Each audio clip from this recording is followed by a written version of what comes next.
성경 봉독하겠습니다. 우리 왕정시대 사무엘하 18장 1절로 14절까지의 말씀입니다. 우리는 17장 33절 말씀을 우리 본문으로 체크하겠습니다. 우리 한번 다 같이 읽겠습니다. 다윗 왕은 아들 압살롬이 죽었다는 소식에 큰 충격을 받았다. 그는 떨면서 성문 위에 다락방으로 올라가 통곡하였다. 내 아들 압살롬아, 내 아들 압살롬아, 너 대신 차라리 내가 죽었으면 좋았겠다. 압살롬아, 내 아들아. 설교 제목입니다. 회복입니다. 회복. 드디어 다윗이 범죄한 범죄로 말미암아 고통당하는 가운데 다윗이 회복되기 시작합니다. 부제목은요, 왕관을 쓰려는 자 그 무게를 견뎌라. 이게 참 맞는 제목인 것 같아서 부제목으로 정했습니다. 왕관을 쓰려는 자 그 무게를 견뎌라. 우리 1절과 2절을 제가 보겠습니다. 누가 이 소식을 요압에게 전하였다. 임금님께서 슬피 울고 계십니다. 압살롬 때문에 너무 슬퍼하시니 저희가 민망스럽습니다. 왕이 이렇게 아들을 잃고 슬퍼한다는 소식이 모든 군인들에게 알려지자 승리의 기쁨은 어느새 사라지고 마치 패전한 군인들처럼 사기가 저하되었다. 여러분, 아들의 죽음에 아버지가 슬퍼하는 것은 천륜이고 당연한 겁니다. 당연한 반응입니다. 그런데 그냥 아버지는 슬퍼하고 애통할 수 있는데 어느 자리에 올라가면 그것조차도 허락되지 않는 자리가 있습니다. 우리는 그 자리를 꿈꾸고 저 높은 자리에 올라가고 싶다. 저 자리에 한번 올라갔으면 저것을 한번 누려봤으면 그렇게 꿈꾸는데 어느 자리에 올라가면 이 천륜 동안도 내 스스로 할 수 없는 단계가 있는 자리가 있다는 것입니다. 굉장한 고통이죠. 오늘 다윗 왕이 그러했습니다. 아들이 죽었는데 무엇으로도 슬퍼할 수가 없는, 무엇으로도 비교가 안 되는 고통을 당했는데 맘 놓고 슬퍼할 수가 없는 것입니다. 도저히 맘 놓고 슬퍼할 수가 없어요. 여러분, 어떤 자리에 올라가면 이렇게 슬프고 아파하는 자리가 있습니다. 많은 사람들은 그 자리에 올라가고 싶고 그 자리를 꿈꾸고 있지만 거기에 올라가서 내 마음하고 다르게, 그 미국 대통령 예전에 클린턴이 바람 피워가지고 했더니 힐러리 여사가 나와가지고 한다는 소리가 우리 남편은 잘못한 거 없어요. 우리 남편은 좋은 사람이요. 그렇게 말하더라고요. 그 자리를 뭐하러 올라가가지고 그 속은 아마 그 카메라에 비치지 않고 사생활적인 속에서는 아마 속이 문드러졌을 겁니다. 그게 무슨 가정입니까? 그게 이미 가정이 아닌 것이죠. 정치적인 가정 또한도 정치적으로 돼버린 것입니다. 얼마나 슬프겠어요. 그런데 우리 7절을 보니까 이렇게 말씀하고 있어요. 이제 왕은 진정하시고 일어나 밖으로 나가 부하들의 노고를 인정하시고 치하해 주십시오. 지금이 아주 절박한 때라는 사실을 잊지 마십시오. 만약 임금님께서 지금 그들을 격려해 주지 않는다면 모두 오늘 밤 안으로 뿔뿔이 달아날 것입니다. 그러면 임금님께서 젊은 시절부터 당한 그 모든 환난보다 더 무서운 고난을 당하게 되실 것입니다. 아들을 죽인 사람들의 노고를 인정하고 치하해야 하는 압살롬의 아버지이자 유대의 왕인 다윗의 마음이 어떻겠습니까? 자기를 죽인 그 군사들이 너무 잘했다고 이렇게 칭찬해야 되는 거예요. 참, 그러니까 왕도 참 할 만한 자리가 아닌 것 같아요. 성공과 출세하고 높은 자리에 올라가면 다 좋을 것 같지만 사실 더 큰 희생과 고통을 감내하는 경우가 많이 있습니다. 보니까요, 어느 회사에 가니까 월급 적게 받는 직원들은요, 얼굴에 한박 웃음을 짓고 그렇게 기뻐할 수가 없습니다. 직원들 제가 보니까요, 까르르 웃고 너무 좋아해요. 그런데 오너인 사장은요, 얼굴에 근심과 걱정이 가득하고 얼굴빛이 어두워요. 수입의 차이가 엄청나는데 누구라도 한번 저 사장님처럼 저 회장님처럼 살아보겠다, 저 의자에 한번 앉아보겠다고 막 그렇게 사모하는데 막상 앉아있는 사장은 얼굴이 시커멓고 근심이 많은데 그 월급 조금 받는 사원들은요 깔깔깔 웃고 좋아하더라고요. 그걸 보고 제가 생각이 많아졌습니다. 참 생각을 많이 하게 되더라고요. 그러면서 여러분 8절에 한번 보니까 마침내 다윗 왕이 정신을 차리고 일어나 성문에 나와 앉았다. 요압은 즉시 방황하는 모든 군인에게 임금님께서 성문에 나와 사열을 받으신다 하고 전하였다. 이리하여 부하들이 모두 왕 앞을 지나가니 예루살렘으로 다시 입성할 세력이 모아졌다. 여러분, 힘든 노동 중에 제일 힘든 노동이 그 중에 하나가 감정 노동이라고 합니다. 예. 어떤 분이 그러더라고요. 몸 힘든 건 참해도 마음 힘든 건 못 참습니다. 이러더라고요. 감정 노동이. 지금 다윗은 이루 말할 수 없는 감정 노동을 하고 있는 거예요. 다윗의 자식이 죽은 고통이 있는데, 지금 자식을 앞서 보낸 고통이 이게 너무 힘든데, 승전한 군사들이 성문에 나와서 기쁨으로 자랑스럽게 맞이해야 되는 감정 노동을 하고 있어요. 절대 권력자 아닌 왕인데. 우리가 꿈꾸는 저 자리에 한번 앉아봤으면 하는, 저 자리에 가면 얼마나 행복할까, 얼마나 좋을까, 얼마나 기쁠까 하는 그 자리에 앉았는데 사실은 다르다는 거예요. 자기 자식을 죽인 군대를 기쁨으로 자랑스럽게 맞아야 했던 이유는 그가 한 나라의 최고 권력자인 임금이었기 때문입니다. 한 나라의 최고 권력자라고 모든 것이 자기 마음대로 되고 행복한 것은 아닙니다. 여러분은 지금 뭐가 되고 싶습니까? 그 되고 싶은 그 자리에 있다고 여러분이 꿈꾸는 그 환타지적인 그 생각은 사실 현실에는 없는 거예요. 오히려 보통 사람보다 더 자기 뜻대로 감정대로 못할 때가 더 많다는 사실을 여러분이 꼭 이해할 수 있기를 바랍니다. 이것을 이해해야 인생의 행복을 누릴 수 있어요.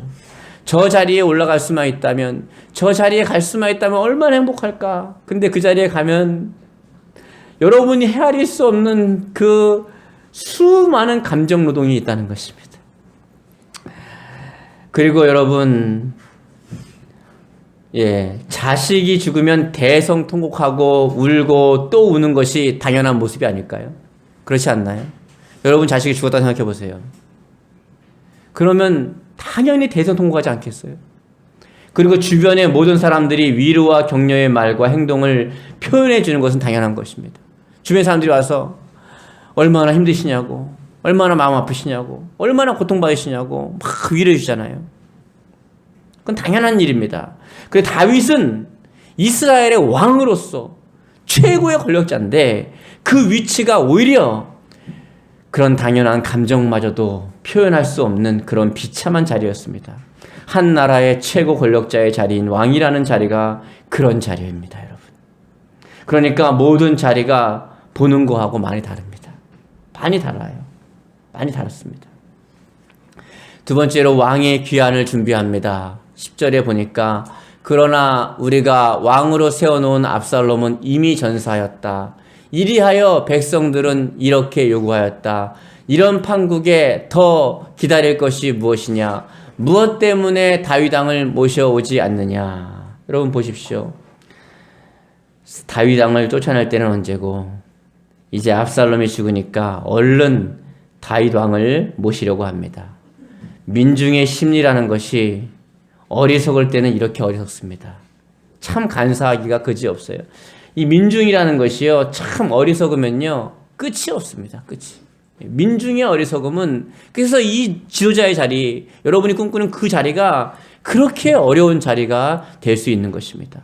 압살롬이 득세할 때는요, 다윗 쫓아낸다고 막 함께 하다가 압살롬이 죽으니까요, 그새 입장을 바꿔가지고 다윗 왕을 이렇게 모셔오려고 하는 그 사람들의 그 행동을 보면서 많은 생각을 하게 되는 것입니다. 여러분이 꿈꾸는 그 자리가 참 좋을 수도 있지만 생각하는 거하고 많이 다르다는 사실을 꼭 기억하셔야 돼요. 그래서 그 자리에 올라가고 한 자는 그 왕관의 무게를 꼭 견뎌내야만 하는 것입니다. 여러분 그 한 나라의 왕이고 한 나라를 통치한다고 해서 그 사람이 항상 옳지 않습니다. 여러분, 어제 그 어떤 분하고 대화를 나눴는데요. 이 근처에 있는 어떤 교회가 이제 건축 중에 있는데 실상을 들어보니까 문제가 많이 있더라고요. 그리고 보니까 거기 원래 본 교회가 있었는데 그 목사님이 굉장히 그 척박한 땅에서 부흥을 했답니다. 엄청나게. 그런데 그거 확실히 맞아요. 다윗도 마찬가지고, 다윗도 범죄했지만 나라는 왕성했잖아요. 여러분, 교회가 커지는 거하고 교회가 큰 거하고 그 목회자의 영성하고는 전혀 다른 것입니다. 초신자들은 교회가 크면 아무것도 몰라가지고 그냥 목회자도 뭐 위대한 줄 알아요. 예, 여러분 겪어봤죠? 전혀 다른 겁니다. 근데 뭐 10년 동안 그 일이 벌어졌어요. 제가 이제 그 말은 안 하겠지만 벌어졌습니다. 그래서 여기 교회도 1000명 모이던 교회가 지금 300명도 안 모인답니다. 아이들. 근데 문제는 뭐냐 하면 그 교회가 70억에서 80억 갖고 그 성전을 짓고 있대요. 문제죠. 문제입니다. 저희 교회는 절대 그런 일을 하지 않습니다. 절대 안 할 겁니다. 제가 그거를 이제 상기해 두려고 녹화하는 데서 말을 하고 정관도 그렇게 돼 있습니다. 300명 그죠? 그 핸드폰도 아멘이라고 하지 않았습니까? 예, 300명 모이는 교회는 그렇게 하면 안 됩니다. 근데 그게 문제가 뭐냐 하면 20년 전부터 모아왔다는 거예요. 그러면 우리 배웠죠. 최선을 다했다는 우리 배웠잖아요. 우리 고난 주간에 최선을 다한 게 아닙니다. 그 돈은 다 흘려보내야 되는 거예요. 근데 그 돈의 목적이 선교 헌금이랐답니다. 예. 그러니까 겉에 보는 거하고 달라요, 여러분. 예. 예. 저기 강동구에 있는 어떤 교회는 비자금이 800억이잖아요. 그런데 많은 사람들이 그분을 되게 존경하고 뭐 영성 있는 것처럼. 여러분, 다윗도 한 나라의 왕이고 전 나라를 통치하는데도 불구하고 간음죄를 짓고 살인죄를 졌습니다. 그러니까 여러분, 그런 거 초신자들은 그걸 모르지만 여러분들은 아시잖아요. 그런 겉으로 성장하는 것만 보고 옳다고 판단하는 것은 굉장히 잘못된 것인 줄 꼭 기억할 수 있기를 주님의 이름으로 축복합니다. 잘못된 것이에요. 그러니까 여러분, 이 겉으로 드러나는 것을 인해서 옳고 그런 것이 아니라 영적으로 하나님께서 옳다고 하시는 교회와 사람이 옳은 줄 믿으시기 바랍니다. 20년 동안에 70억을 모아놨다면 아무 일도 하지 않은 것입니다. 그리고 그 교회에서 나간 700명이 이 근처에 있는 대형교회라고 하는 교회들에게 가서 그 교회는 뭐라 그러냐면 우리 교회가 오라서 성장했다고 말합니다. 정말 영적으로 무지한 사람들입니다. 자기 교회가 오라서 성장한 것이 아닙니다. 여러분, 강구성님 왼쪽에 10억이 있어요. 그걸 빼가지고 오른쪽에다가 10억을 넣었어요. 그러면은 내 돈 되죠. 박 목사 저기 돈 내는 거죠. 그게 아니지 않습니까? 예. 그러니까 영적이지 않으면 분별이 안 됩니다. 다윗도 마찬가지예요. 지금 다윗이 이게 쫓겨나고 왕좌에 올랐지만 아직 회복이 되는 중이지 회복된 게 아닙니다. 하나님 보실 때 회복된 게 아니에요. 그런 게 아닙니다. 네. 그래서 보십시오. 이 다윗은 지금 이 민중들은 영적이 아니니까 압살롬이 등세할 때는요, 분명히 그때도 하나님은 다윗 편에 들었는데 압살롬 편에 들었다가 간사하게 이제 다윗이 돌아오니까 다윗 편. 더 웃긴 사람이 하나 있습니다. 여러분 기억나시나요? 지난주에 시므이라는 사람이 있었습니다.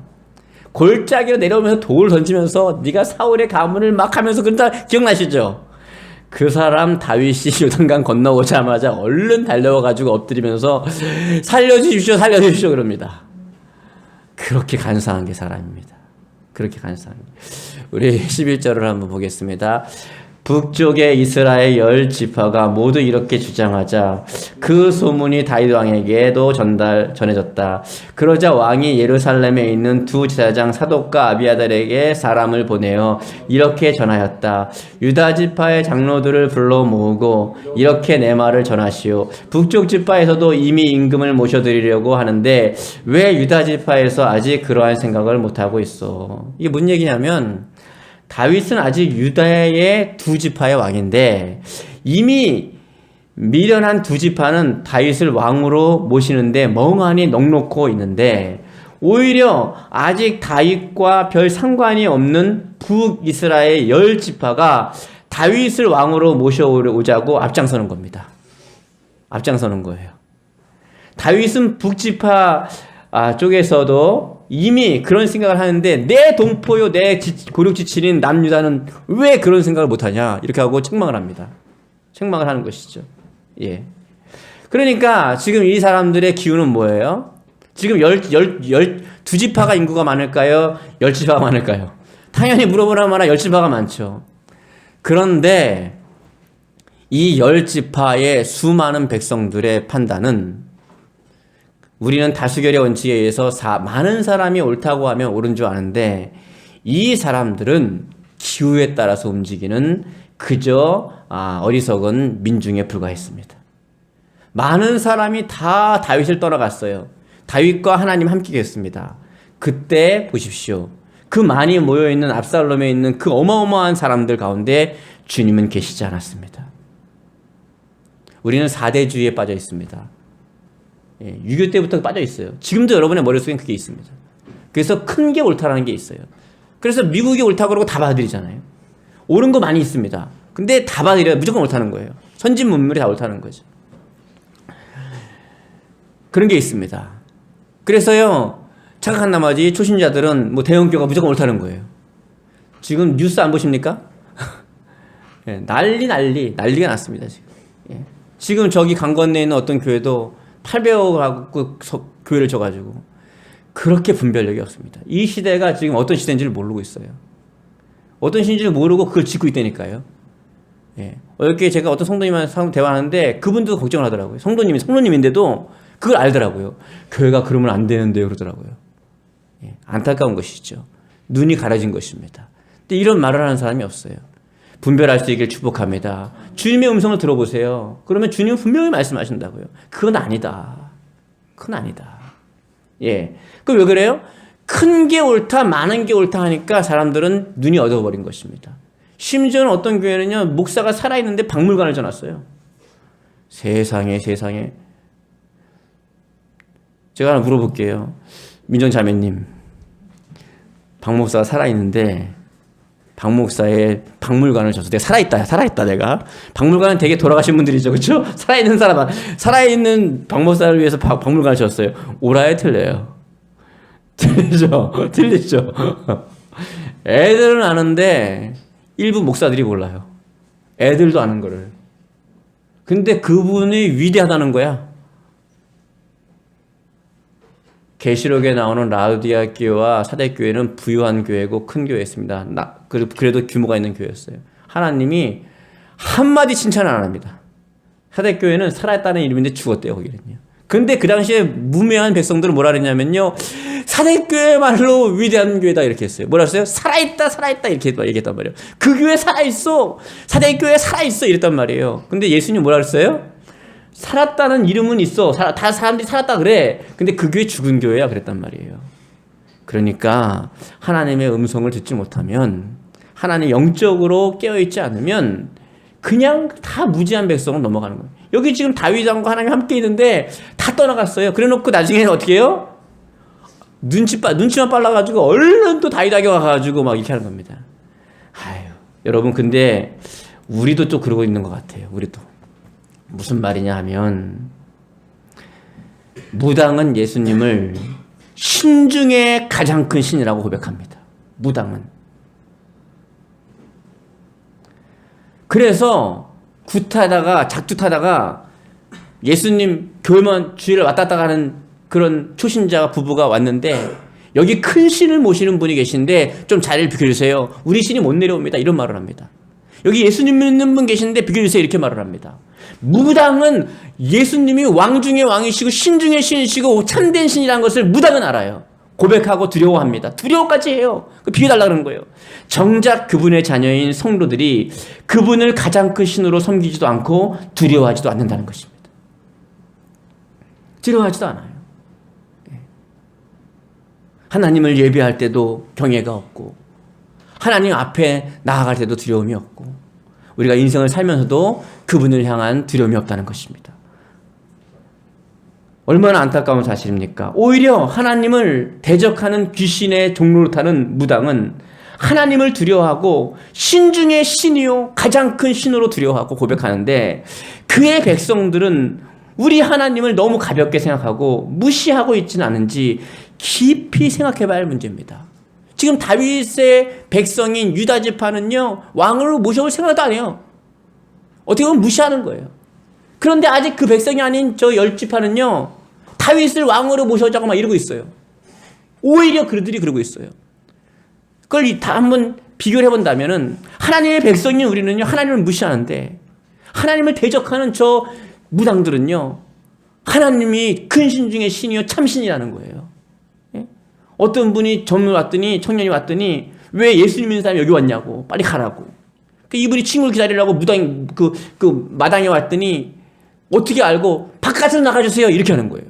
그들은 아는 거예요. 그들은. 근데 우리는 몰라요. 우리 하나님의 백성들은 모를 수 있다는 것입니다. 그래서 야고보서 2장 19절에 이렇게 말씀하십니다. 내가 하나님은 한 분이신 줄 믿느냐? 잘하는도다. 귀신들도 믿고 떠느니라. 귀신들은 믿고 떠는데 하나님의 백성들은요, 전혀 하나님에 대해서 무시할 수도 있다는 것이죠. 초신자는 그럴 수 있다고 쳐요. 그런데 기존 신자들까지도 하나님을 무시하지 않나 이것이죠. 말라기 시대가 그렇게 했다는 것입니다. 그 다음에 사무엘상 2장 30절입니다. 그러므로 이스라엘의 하나님 나 여호와가 말하노라. 내가 전에 내 집과 내 조상의 집이 내 앞에 영원히 행하리라 하였으나, 그러니까 약속했다는 거야. 하나님이 내 앞에서 내가 영원히 함께 해줄게. 그러니까 우리는 어떤 말씀만 하냐 하면은 하나님은 약속한 것을 변하지 않는다, 어기지 않는다, 이 말씀만 알아요. 아닙니다. 잘못 알고 있는 거예요. 전체는 그렇지 않습니다. 제가 다시 한번 읽어드릴게요. 그러므로 이스라엘의 하나님 나 여호와가 말하노라. 내가 전에는 내 집과 내 조상의 집이 내 앞에서 영원히 한까리라고 했어. 그렇게 말했지. 그런데 이제는 나 여호와가 말하느니 결단코 그렇게 하지 않을 거야. 그렇게 하지 않겠다는 거예요. 그 뭐라는 거예요? 나를 존중히 여기는 자를 내가 존중히 여기고 나를 멸시하는 자를 내가 경멸하리라. 여러분, 이 세상 풍조가 어떻게 돌아가도, 이 세상의 크리스찬들이 어떻게 해도 우리 그런 거 신경 쓰지 맙시다.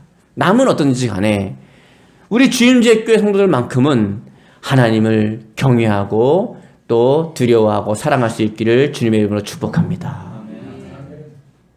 세상에 저기 남양주에 가면 화도가 있어요. 화도에 가면 금난교회라는 데가 있습니다.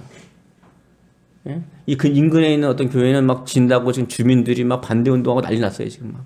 그런데 그러니까 우리가 기도해 줘야 돼요. 왜냐하면 교회는 다 하나고 예수님 안에서 같은 교회니까 우리가 기도해 줘야 됩니다.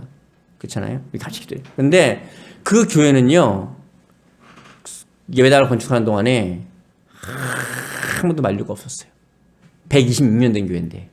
왜 그러냐? 126년 된 교회 역사 가운데 하나님이 살아계심을 하나님께서 나타내 보이셨어요. 그 교회가. 그래서 건축할 때 막 부모님이 전화 오는 거예요. 자기한테. 거 건축하는데 절대로 나서지 말아라. 절대로 반대하지 말아라. 뭐 헛 행동하지 말아라. 잘한다고만 해라. 이렇게 한 거예요. 이렇게 한 거예요. 그러니까 안 믿는 사람들도 하나님의 몸된 교회를 짓는데 방해를 하거나 하나님을 함부로 했다가는 어떻게 된다는 사실을 안 믿는 사람들도 아는데, 하나님의 백성인 교회 안에 있는 백성들이, 또 우리 한국교회에 있는 백성들이 하나님을 두려워하지 않지 않느냐, 경외하지 않지 않느냐, 존중하지 않지 않느냐, 이 말을 하고 있는 것입니다. 이 말을 하고 있는 거예요. 오히려 저 쪽방전에 갔더니 쪽방전에 어떤 그 분도요 그러더라고요.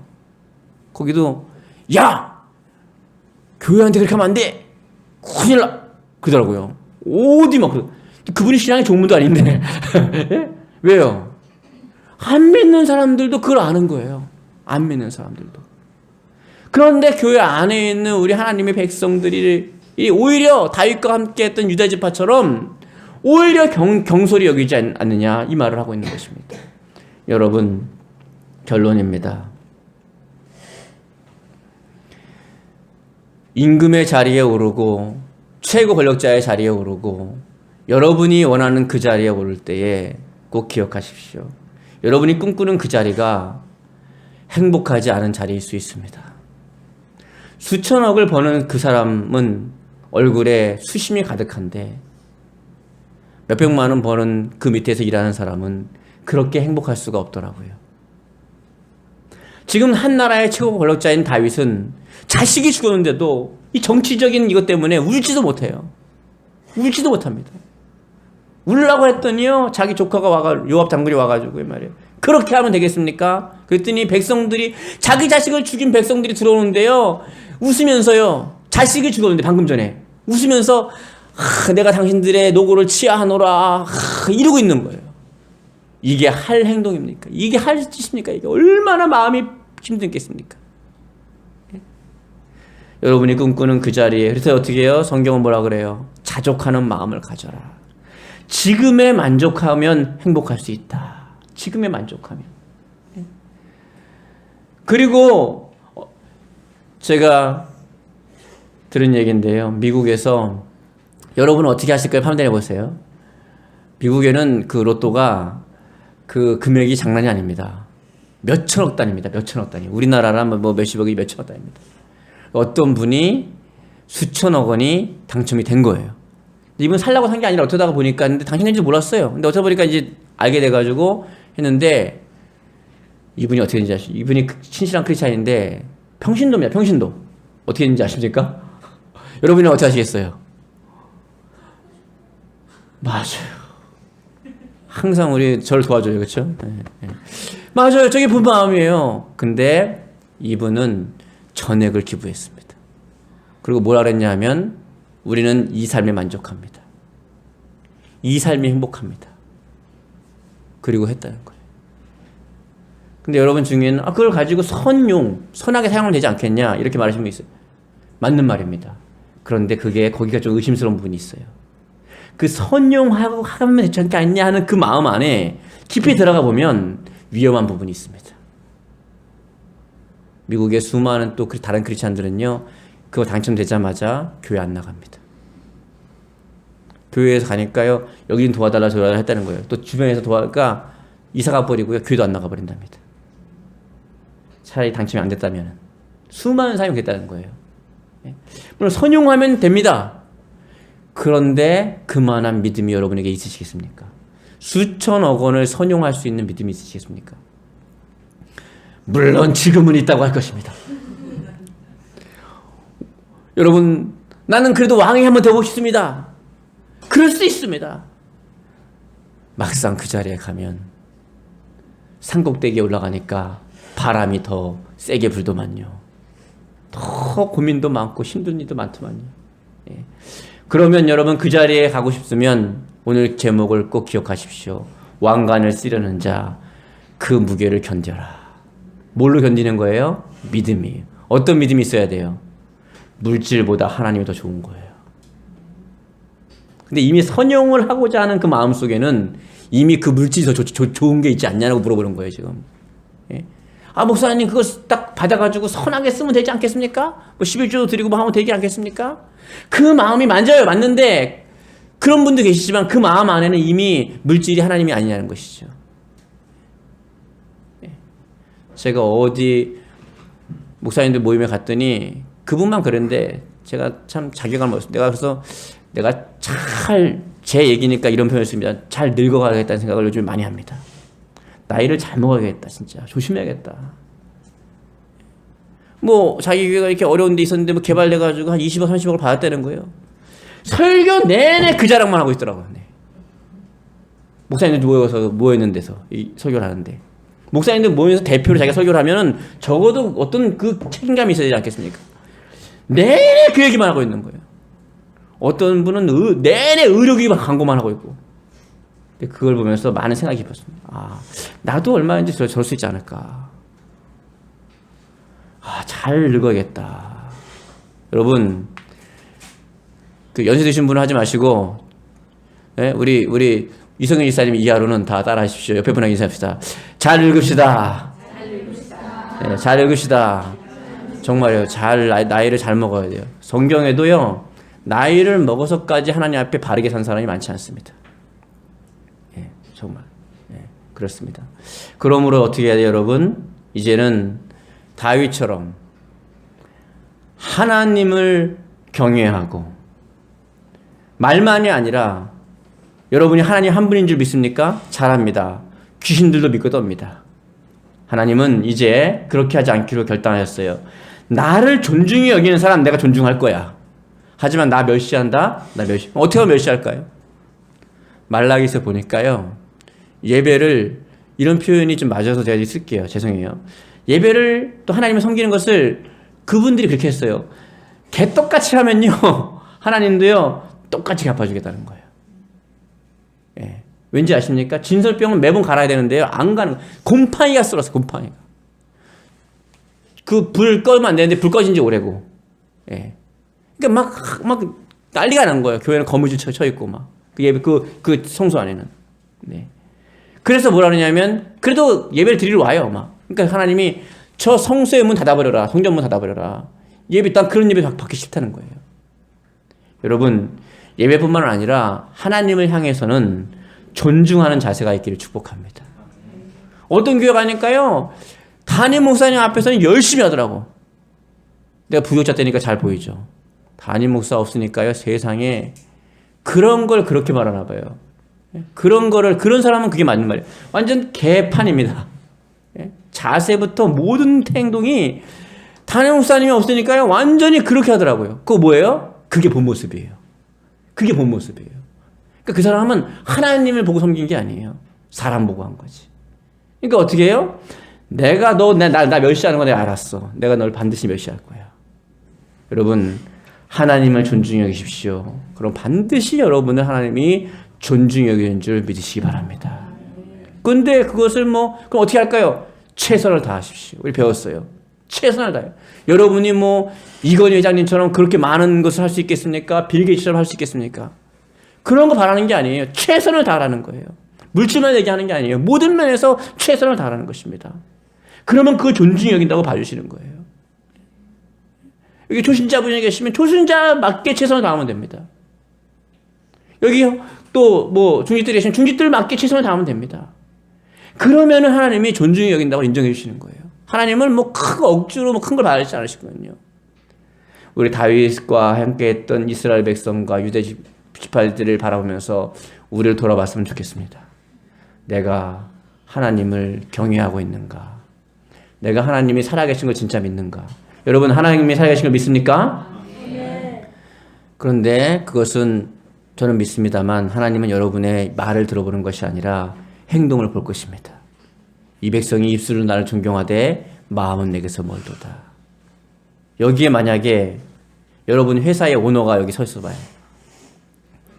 여기에 여러분의 이 문제를 해결해 줄 정치인이나 대통령이나 문재인 대통령이 왔어요. 여기 온다 생각해 보세요. 문재인 대통령이 와. 어떻게 할까요, 여러분? 그 얘기를 말라기서에 하고 있습니다. 그 얘기를 거기서 하고 있습니다.